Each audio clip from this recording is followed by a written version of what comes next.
Hello and welcome to the Wheel of Crime podcast. This podcast is run by two ladies who play games, mumble profanities, and laugh way too often. Also, this podcast does cover topics of sensitive nature, and as such, listener discretion is advised.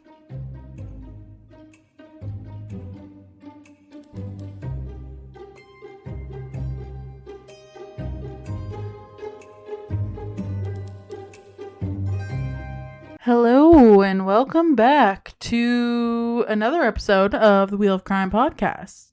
Or welcome if you're new. We don't judge. Oh yeah, welcome.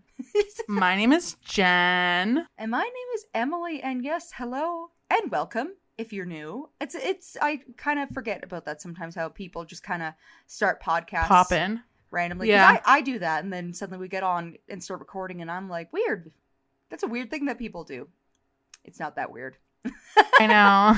Like, have you been here a long time, or is this the first impression? In which case, hope you're probably leaving. I sincerely hope nobody who's starting our podcast starts at the first episode.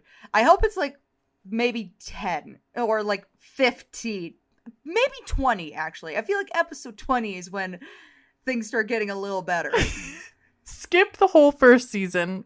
No one needs to listen to that. Don't worry about it. Nothing ridiculous happens. It's just it doesn't exist. Let's just go from there. All I remember is just us drinking absinthe and then figuring out at some point that maybe drinking every episode is like not the vibe for us. Exactly. Oh man, well, Jen, how has your week been? What's the news? What sort of craziness is going on in your life that we need to talk about before we start our grisly show of crime and horror? Literally nothing. You say this every week. You have to come up with something. You can't have nothing going on every week. That's not possible. All I do genuinely is work and play with my puppy, and that's basically all, you know. Sleep sometimes if I'm lucky. What about hobbies? What do you do for like hobbies now? Or actually, no. We can talk about the newest Taylor Swift album and what your thoughts are on it, because I know that's been a big deal for you. It's true. It's called The Tortured Poets Department, and I like it. It's good. I could go on forever about that.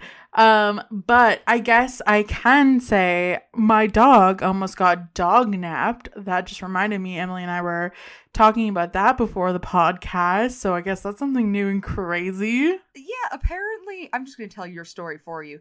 Jen just super cash, before we start recording, she's like, oh yeah, by the way, after you visited me last time, like an hour after you left, a lady tried snatching my dog mid-shit and then got mad at Jen's husband, John, for, I don't know, being there?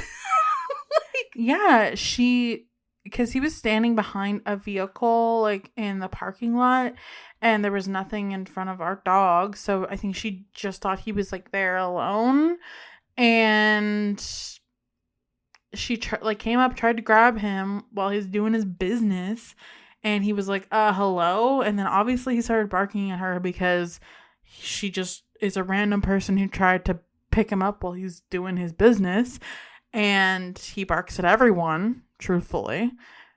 So she was like, and then like ran away and then peeled out of the parking lot. And I'm like, what the fuck is wrong with people? Like, who just like goes up to a random dog and is like, yeah, you're mine now? Well, that's the thing too. Like, I was trying to rationalize it, like when Jen mentioned this to me, like I said before the podcast, because on one hand, I'm like, if I genuinely thought I saw a dog without its owner outside, yeah, I would try picking it up, maybe call somebody, you know, whatever, do the regular thing. So I'm not really sure if that was her plan. But then on the other end too, I'm like, but also if I rounded a corner thinking that there was a dog alone and I was going to grab it and I saw a full human being with this dog on a leash, I would say something and be like, oh my gosh, I'm so sorry. I totally thought like I didn't see the leash or you here. I thought this dog was just hanging out here alone. And then be like, oh my gosh, that is so crazy. Haha, no, I'm here. And then you'd be like, that, right? Well, and like be neighborly instead of being a psychopath. And then Not Tokyo just, like, drifting out of the parking lot. Yeah, that's the thing, because she was wearing a baseball cap, so I guess she, like, adjusted it downward, Oh my too. god. And so I'm She's like, okay.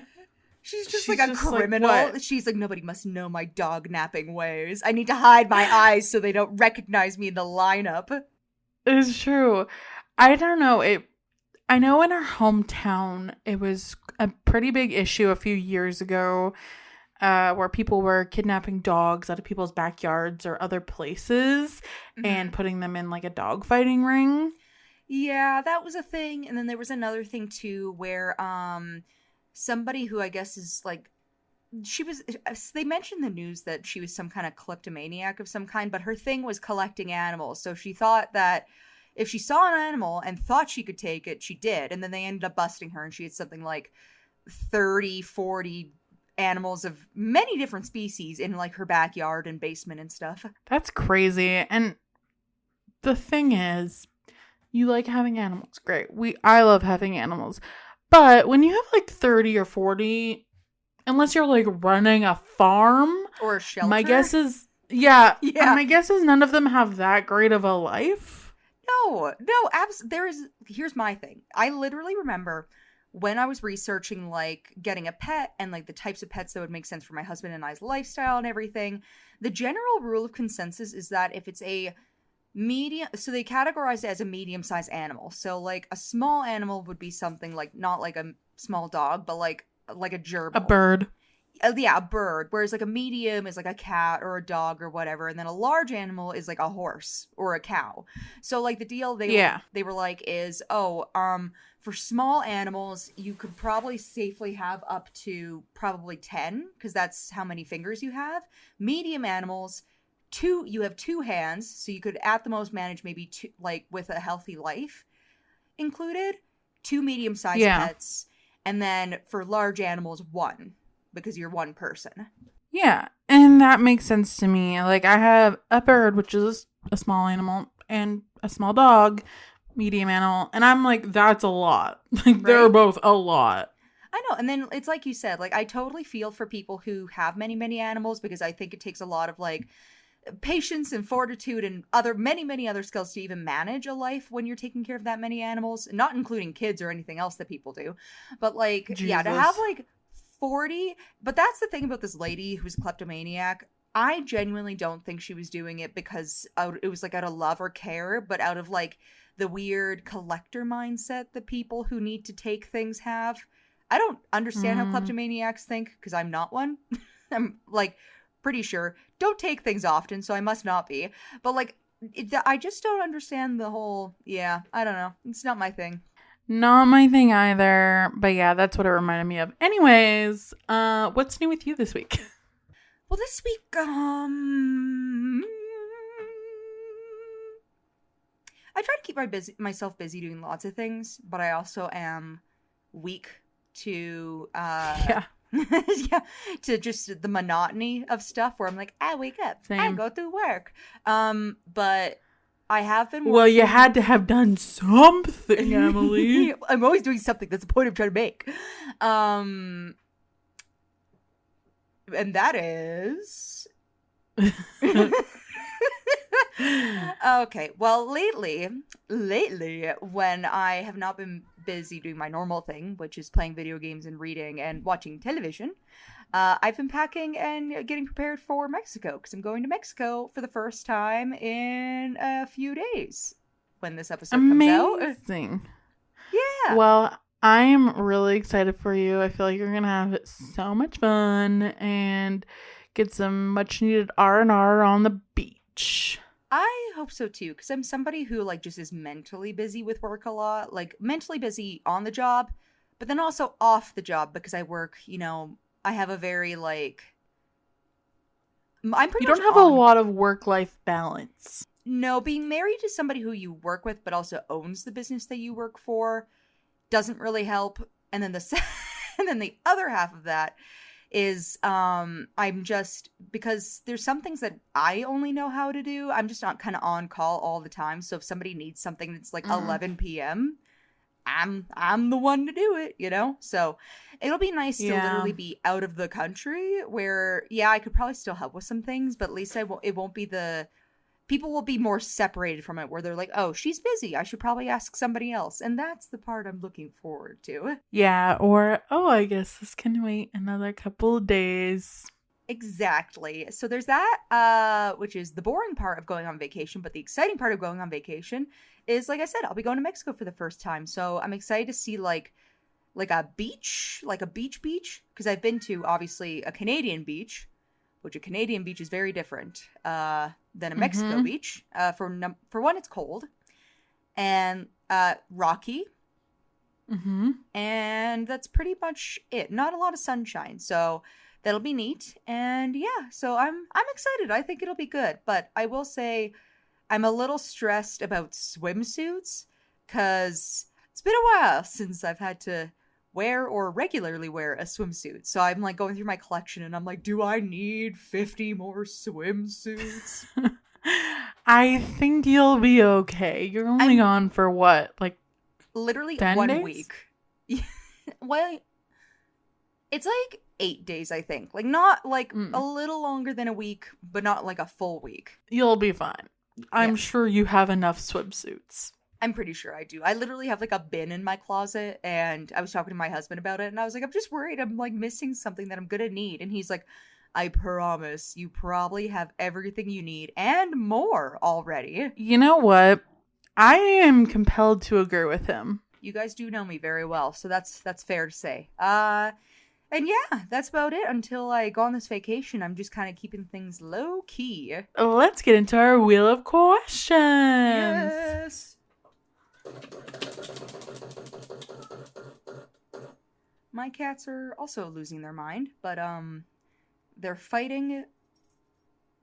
They're just fighting. It's on everything. I can see them chasing each other over the couch and the kitchen counter. Well, at least they have each other to keep them occupied. That is true. So that is one thing. But my first question for you is, if you could have a pet cryptid, what would you have? Interesting question. I'd want a winged one. That way it could fly me places. What are some winged cryptids? So winged cryptids would be like the Jersey Devil or the Mothman. Well, I have a Mothman in my pocket. Yeah, little Mothman would be cute.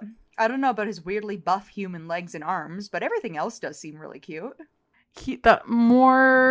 All the better for carrying me around when my legs are tired. See, that's fair.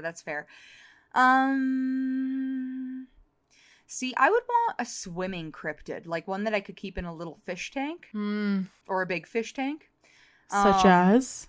I'm trying to think of which ones we've talked about on the show and which ones I haven't before. But like my first thought was like the Loch Ness Monster, which I do live by a lake, so I could make that work, but I might not be able to keep it in a fish tank. I mean, what is a lake if not your own personal fishbowl?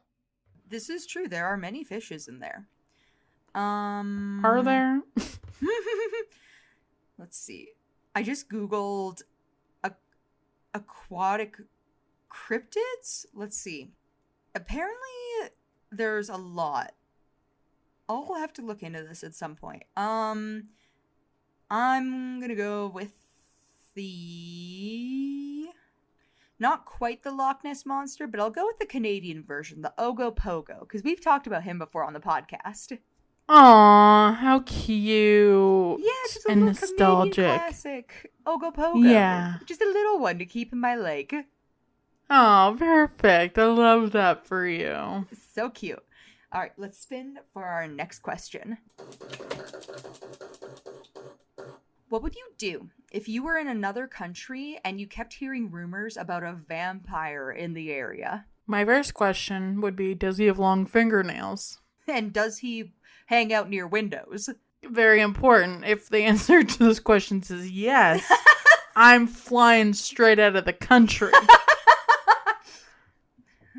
That's fair. But what if the answer to like that he has long fingernails is no, but they were like, yeah, but he does still hang out near windows? I'll ask if he visits the nail salon often. I need to know what my chances are. You're like, I need to know if I have any chance of escaping or if this is just my fate. Yeah. Fair enough. And if you are new to the podcast and you're confused,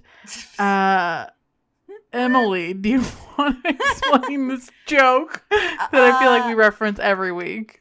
Lately especially, I feel like, but it is a good one. There's a couple episodes that I did really early on. Not really early on, I guess, but early enough in the podcast where I just covered, like, say, the first vampire ever recorded or whatever. And when I did the first vampire ever recorded, we learned that he's apparently just some guy who hangs out outside of windows with, like, long, creepy-ass fingernails and tries to, like, scratch through the wood so that he can get the latch to the window on the other side, which, horrifying, by the way. But Very.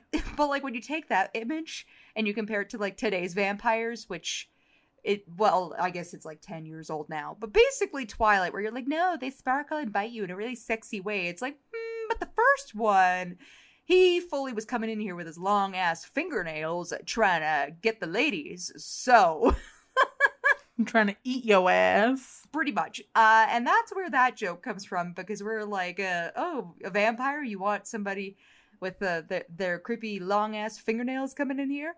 Pretty much. What about you? What would you do if you found out that there was a vampire in another country?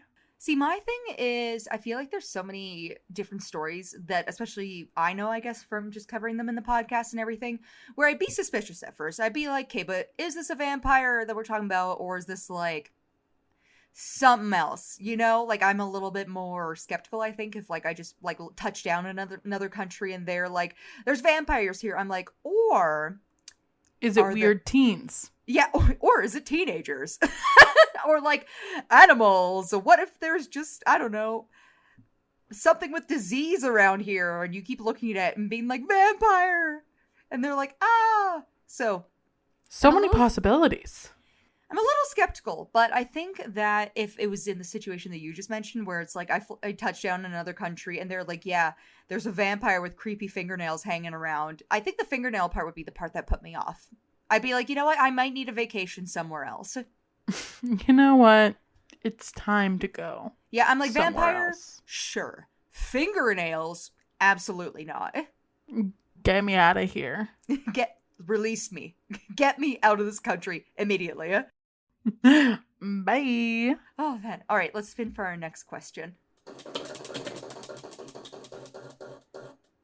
What would you do if you were a farmer and, like, you just kept finding that your livestock was just mysteriously, like, disappearing? Like, you go out one day and you're like, there's usually 12 cows here. Now there's 11 cows. And you, like, don't find a body. You don't find anything. Like, what would you be thinking at that point? I'd be so pissed. I'd be like, what fucker is stealing my cows? Those are expensive. Literally, I know. I thought about it too, and I was like, if I was a farmer and I kept finding my cows going missing, my first thought would be, there are some broke bitches around here stealing and eating my cows. And yeah, they're expensive.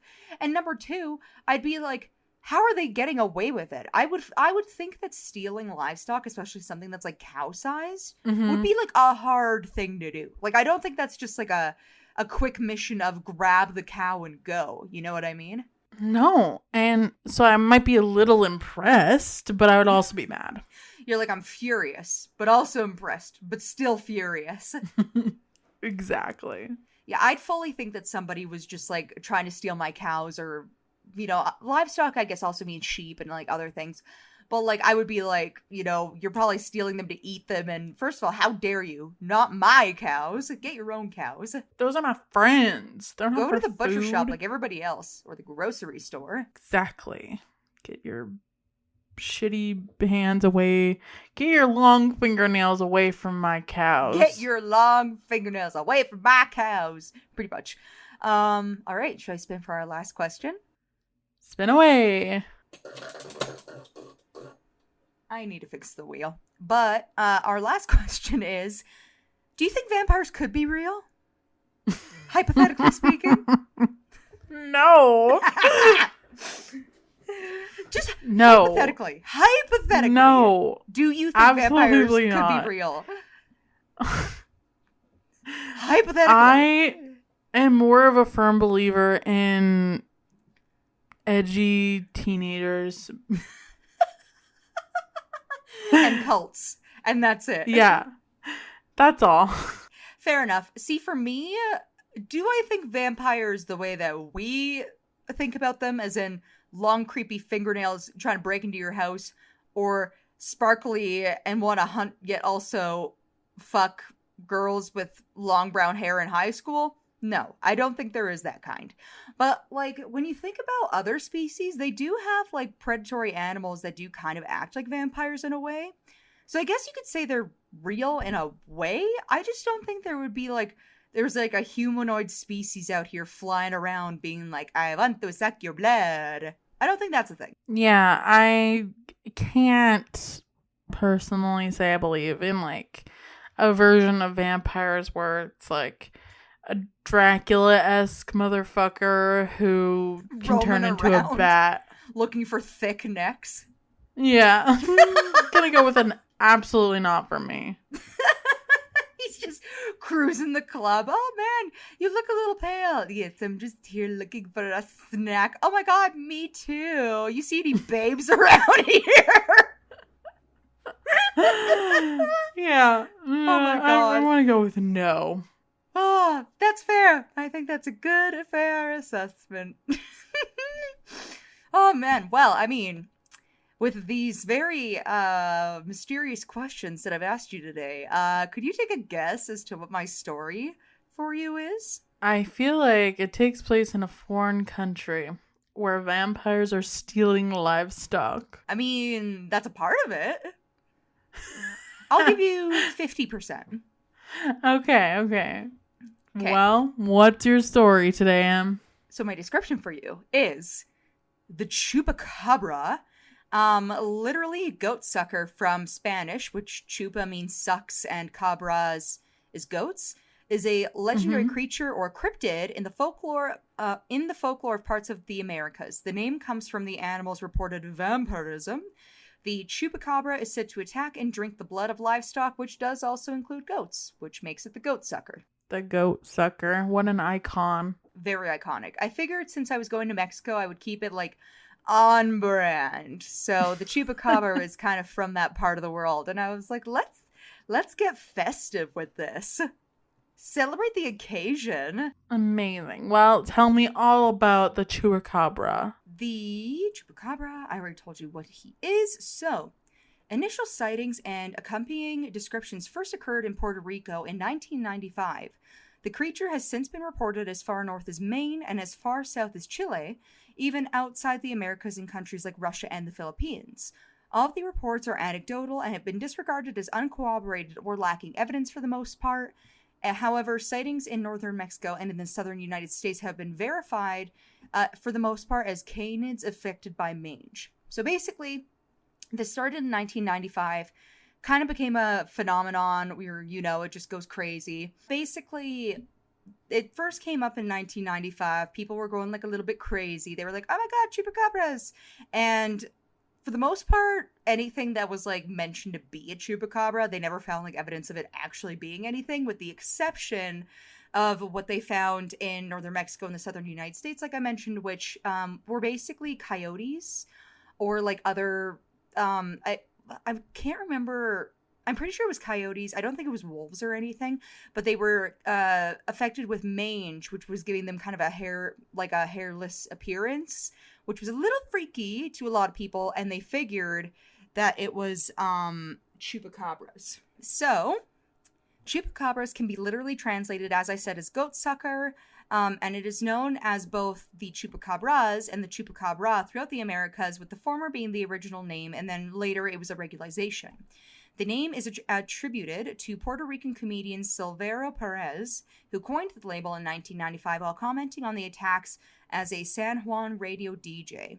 So then, this kind of basically started from a story in 1975 where a series of livestock killings in the small town of Moca, Puerto Rico were attributed at the time to what they called El Vampiro de Moca, so the vampire of Moca. And initially, it was suspected that the killings were committed by a satanic cult. Later, more killings were reported around the island, and many farms reported loss of animal life. Each of the animals were reported to have its body bled dry through a series of small circular incisions, so kind of like leech bites. Ooh. I like that the devil has made his first appearance. Yeah, right? Well, he always finds his way back, whether it be through him either himself or his minions, aka the satanic cult. Exactly. The first reported attack, eventually attributed to the actual chupacabras, occurred in March of 1995. 8 sheep were discovered dead in Puerto Rico, each with 3 puncture wounds to the chest area, and reportedly completely drained of blood. A few months later, in August, a eyewitness named Madeline Tolentino, reported seeing the creature in the Puerto Rican town of Canovanas, where as many as 150 farm animals and pets were reportedly killed, which is very sad. And Puerto Rican comedian and entrepreneur Silvero Perez is credited with coining the term chupacabra soon after the first incidences had been reported to the press. Shortly after the first report incidences in Puerto Rico, other animal deaths were reported in other countries such as Argentina, Bolivia, Brazil, Chile, Colombia, Dominican Republic, El Salvador, Honduras, Mexico, Nicaragua, Panama, Peru, and the United States. And then, in 2019, a video recorded by Mundo OVNI shows the results of a supposed attack on chickens in the Suburuquilo sector of Lares, Puerto Rico.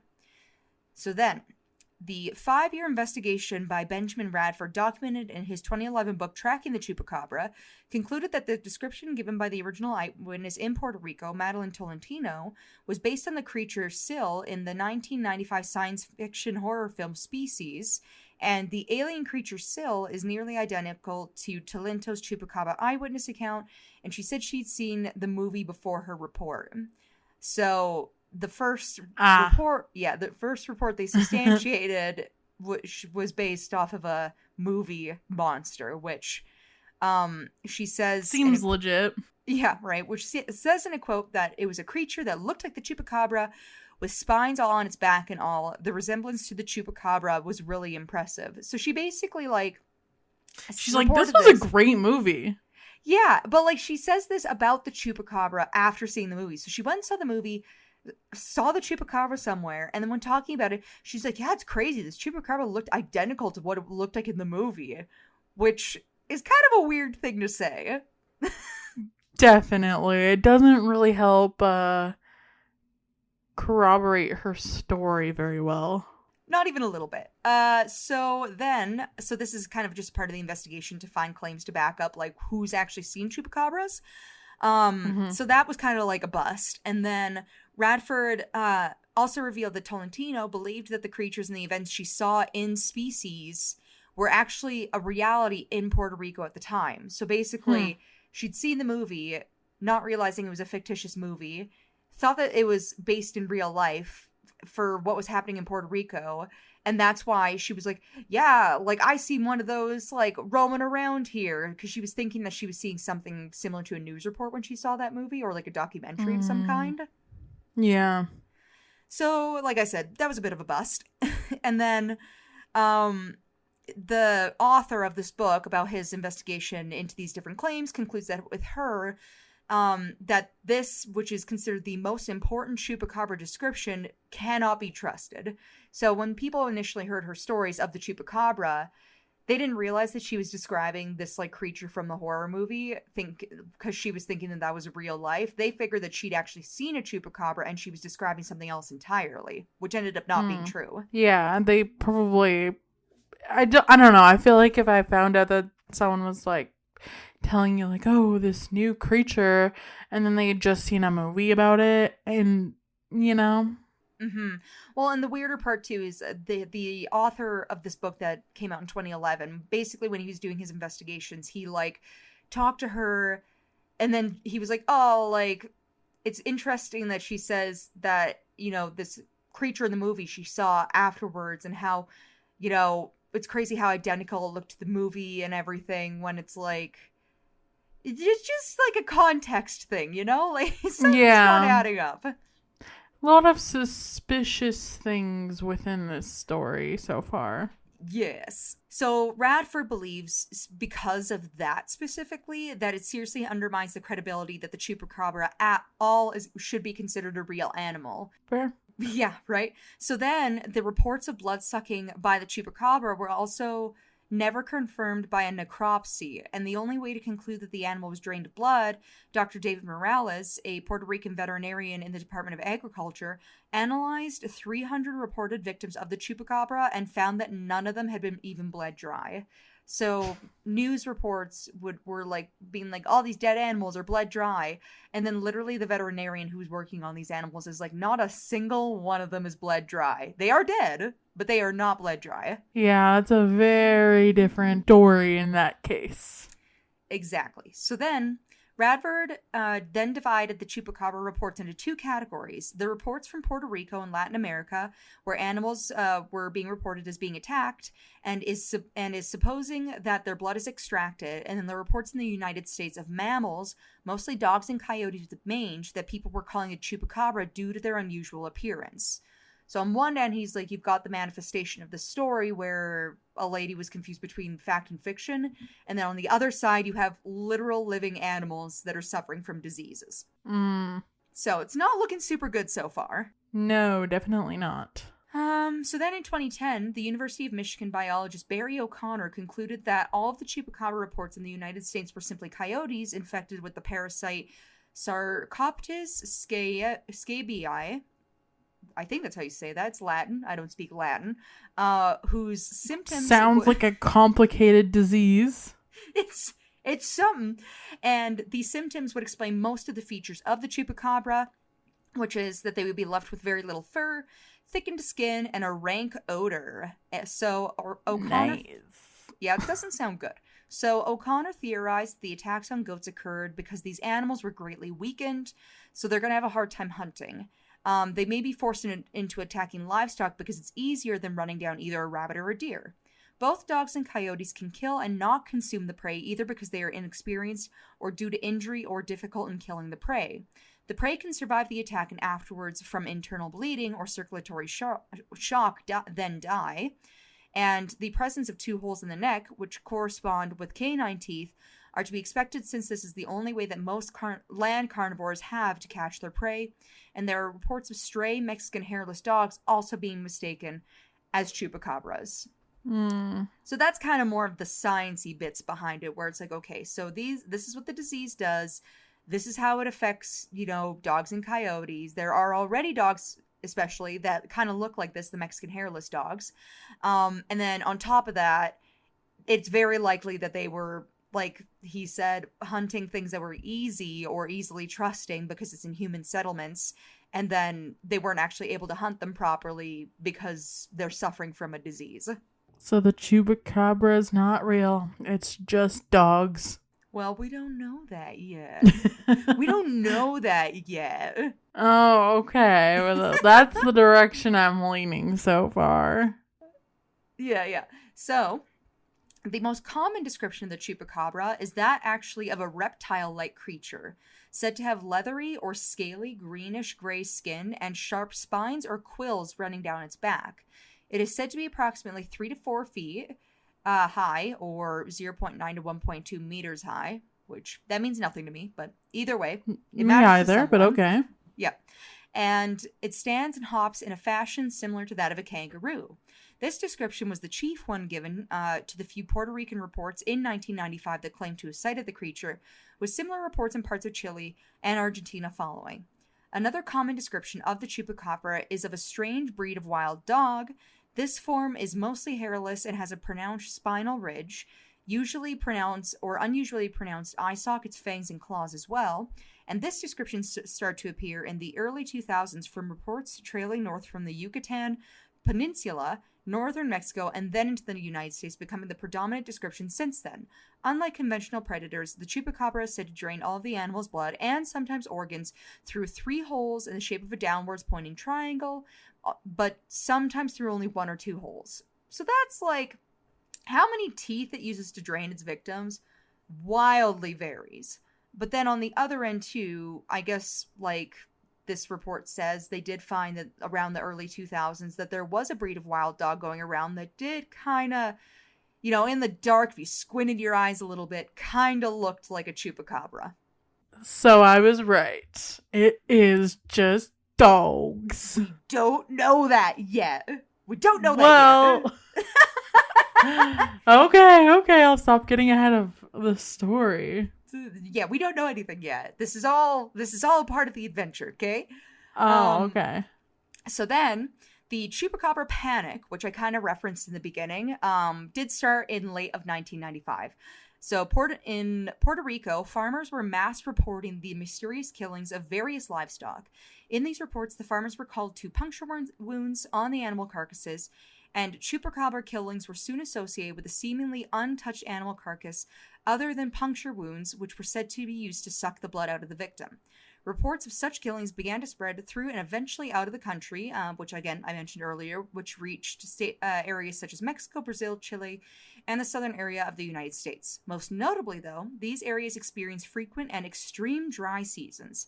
In the cases of the Puerto Rican reports of 1995 and the Mexican reports of 1996, both countries were currently experiencing or dealing with the aftermath of severe droughts. Investigations carried out in both countries at this time noted a certain dramatic violence in these killings, and these environmental conditions could provide a very simple explanation for the livestock killings.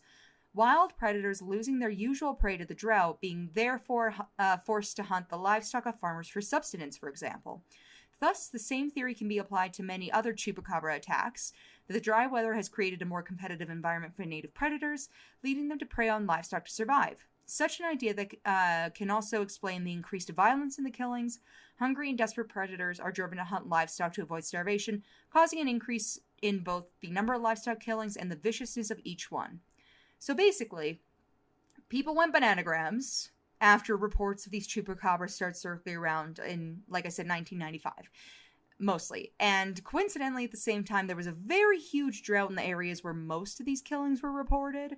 So the thought here is that it's just basically what I just told you, where people were like, it's more likely that native predators couldn't hunt their regular stuff, so they went to the source. They went to the easy stuff. Easy target, I get it. Yeah, or the harder target, depending on how good of a shot the farmer is and whether or not he sleeps at night, I guess. Very true, but they probably don't know that. Right? So evidence of such is provided in page 179 of Benjamin Radford's book, Tracking the Chupacabra, which is the book that I've kind of been referencing a little bit throughout this episode. And Radford's chart highlights 10 significant reports of Chupacabra attacks, 7 of which had a carcass recovered and examined.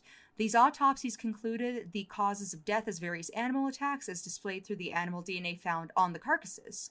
Radford further provides evidence in pages 161 to 162 of his book, displaying animals who are proven to have fallen victim to regular coyote attacks, thus explaining that it is not unusual for an animal carcass to be left uneaten while only displaying puncture wounds and or minimal signs of attack.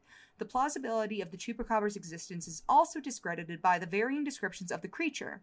Depending on the reported sighting, the creature is described with a thick skin, fur, wings or no wings, a long tail or no tail, is bat-like, dog-like, or even alien-like. So there isn't even a consistency to what the Chupacabra looks like. Like, there's an idea based off of the lady's first report that she made, but that's about it. Yeah, it seems pretty broad. It's super broad. And then, evidently, the Chupacabra has a wide variety of descriptions to the point where it's hard to believe that all of the sightings are the same creature, right? So a very likely explanation for this phenomenon is that individuals who had heard of the newly popular Chupacabra had the creature's name fresh in their minds before they happened to see a strange-looking animal. They then resort to making sense of their encounter by labeling it as the recently discovered monster instead of a more realistic explanation. For example, some scientists hypothesize that what many believe to be the Chupacabra is a wild or domestic dog affected by mange, which, again, we discussed earlier, because that seems to be the most likely cause of this, just as far as, like, you know, evidence at the time, things we know today, like that kind of thing. Right. But it is very weird to me that, like, there was just, like, a time where people would see something and be like, it's the Chupacabra! And then it's like, oh, what did it look like? And they're like, it's furry and it's got a long tail. And then people are like, that's not the fucking Chupacabra, but nice try. They're like, that's literally a dog. Yeah, and so that's what we know about the Chupacabra, okay? Which I know you already got ideas about this, but I will tell you about some other cryptids that were often mistaken as the Chupacabra, which I thought was kind of interesting. Because there was a point where people were like, we're seeing a lot of weird shit. What does it mean? What are these things? And so Right. outside of the Chupacabra, or things that used to be mistaken for the Chupacabra, we have the Ozark Howler, which is a large bear-like animal and is subject to kind of like a similar legend where it's got kind of like a weird vampiric, I think that's how you say that, background. Vampiric, yeah. Vampiric. So that's one. Next we have the Putians of Chile, which share similarities in their supposed habits to the Chupacabra, but instead of being dog-like, they're described as winged snakes, which is different. And that is different. Right? And this legend may have originated from a vampire bat originally, which is an animal that's endemic to the region. In the Philippines of Singpin shares many of the Chupacabra's descriptions. So that's like the other one.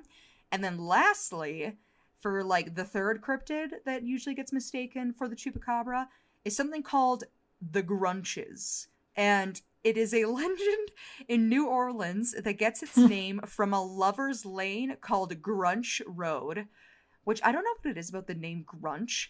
It's just so funny. But anyways, so Grunch Road, which is between the Mississippi River and the Gulf of Mexico, and this road was said to be inhabited by creatures called the Grunches, similar in the appearance to the Chupacabra.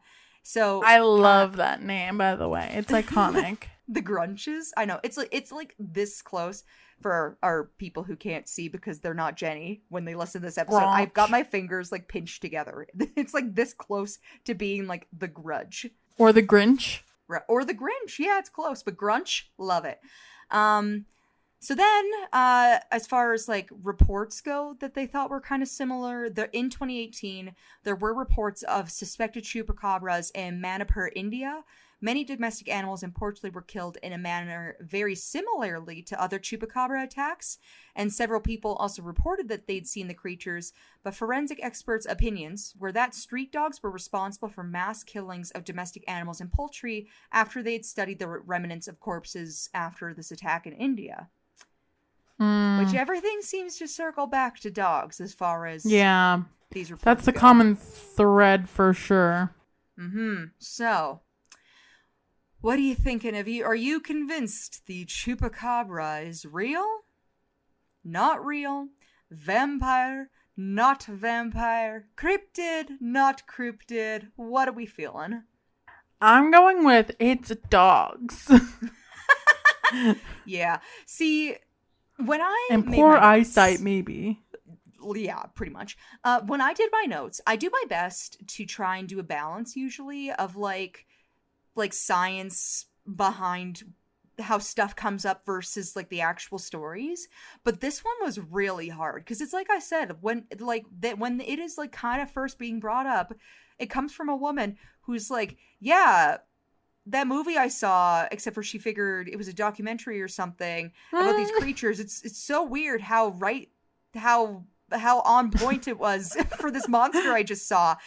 As soon as you see that, it's kind of like, oh, so since the beginning, it's been fictitious and it's just kind of morphed into more, I think. Because here's the thing. It's definitely in hoax territory. It really encroaches on hoax territory, except for the part where she genuinely believes that what she saw was real. And she genuinely believes, or believed, I'm not sure if she's changed her mind since then or if she's still around, that it relates to this movie somehow, and it's just life in Puerto Rico. I don't know. But she's like, listen, Happy Feet documentary, and so was this. Yeah, pretty much. And because that's where it starts, typically like with cryptid stories, I really like to start with like the more like mysterious roots where it's like somebody was walking in the woods and they seen this late at night. But that didn't happen with this one. It just kind of started from a movie. And then with enough people kind of hearing half stories, because that's the thing. Sometimes what happens with these cryptid stories is like people talk to each other and they're like, did you hear the story of this cryptid that so-and-so saw the other day? And then like they say one thing and then somebody else is like, they saw this. I was out on this road the other day and I seen this. Whereas like it is so much more likely that people were seeing dogs, like wild dogs, like, you know, who were giving each other mange or whatever And people were seeing them not understanding what they saw and being like, that must be the fucking Chupacabra that the news has been talking about. Well, and that's kind of my thought on it is, I don't believe that it's true. You know what they say, a broken clock is right twice a day. How clever are you. Good one. Here's my thing. I like to try and like entertain the idea that certain things are real.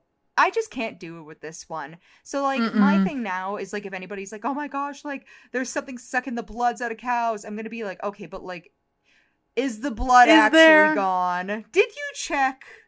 Like what are we talking about here, you know? Yeah. And yeah, well, I got nothing else to add to that. I think we've pretty much shared our thoughts on whether or not we believe in Chupi or not. But yeah, that brings us to the end of today's episode. If you liked this episode, make sure to leave us a review. Wherever you're listening to podcasts, 5 stars makes my heart happy if you want to do that. We also have our email, which is wheelofcrime@gmail.com. We have our social media, which is on Facebook, Twitter, Instagram, and TikTok, all at Wheel of Crime. We have our Patreon, which is wheelofcrime@patreon.com. And then we also have a website, which is www.wheelofcrime.com, if you want to check us out on there. And then we also keep our listener story Google Doc up still, if you guys are still listening and would like to do that. So if you want to go on to our social media and fill out the doc, if you have a story of your own you'd like to share after listening to one of our episodes, let's say you've seen the Chupacabra, and you have a story to share, submit a story. Or if you know somebody who's seen the Chupacabra, or if you've seen or heard of somebody seeing something you thought might be the Chupacabra, write in and let us know. Or if you're the Chupacabra. If you are the Chupacabra. Submit a story to us, because we do listener stories now a couple times a year, usually 3 times a year. So if you'd like to write in, get featured on one of our listener episode stories, that would be really awesome and cool. Yeah. And we love doing them. So feel free. It's fun. It's so fun. But that's it. That's all. And we'll see you next week. Oh, wait. We won't see you next week. I was going to say, pause. We are going on a break. This is our last episode for a little while. We are taking our summer vacay. So we will be back on June 14th. Woohoo! Yes, Jen and I have some stuff coming with work, and then I'm going to be out of the country for a bit, so we figured we'd just, take some time, get some stuff organized for the show, all that jazz. And in the meantime, if you guys are a new listener, feel free to catch up on some of our past episodes, and don't judge us too harshly. We are just two ladies whose hearts We're just two girls. We're just 2 girls, and we just love being here, so be nice, please. But yeah, that's it. That's all. We'll see you on June 14th for another new episode. Okay, bye. Bye.